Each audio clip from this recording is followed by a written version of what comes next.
नमस्कार दोस्तों, कृष्णवाणी चैनल में आपका स्वागत है।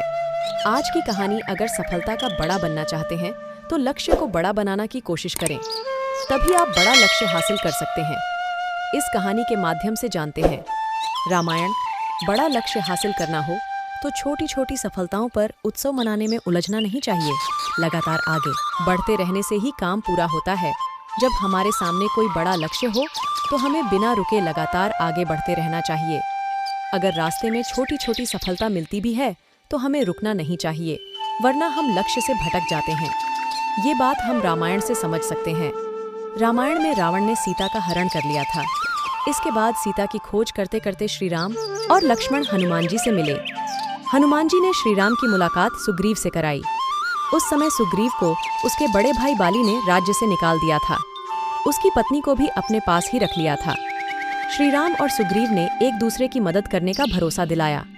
श्री राम ने बाली को मारकर किष्किंधा का राजा सुग्रीव को बनाकर अपना वादा निभाया। सुग्रीव को बरसों बाद राज्य और स्त्री का संग मिला था। अब वो पूरी तरह से राज्य को भोगने और स्त्री सुख में लग गया। तब वर्षा ऋतु भी शुरू हो चुकी थी। भगवान श्री राम और लक्ष्मण एक पर्वत पर गुफा में निवास कर रहे थे। वर्षा ऋतु निकल गई, आसमान साफ हो गया। श्री राम को अब भी इंतजार था कि सुग्रीव आएंगे और सीता की खोज शुरू हो जाएगी। लेकिन सुग्रीव पूरी तरह से राग रंग और उत्सव मनाने में डूबे हुए थे।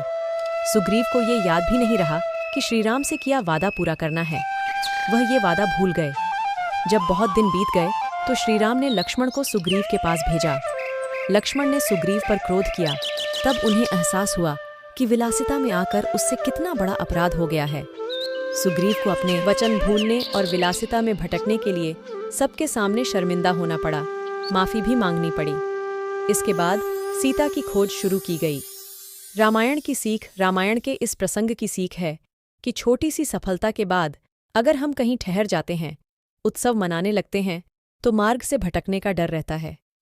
कभी भी छोटी छोटी सफलताओं को अपने ऊपर हावी ना होने दें।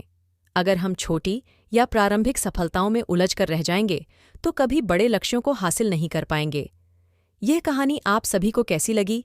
ये कहानी आपको अच्छी लगी तो प्लीज़ चैनल पर सब्सक्राइब ज़रूर करें, लाइक, कमेंट, शेयर दोस्तों को साथ। Thank you for watching this video.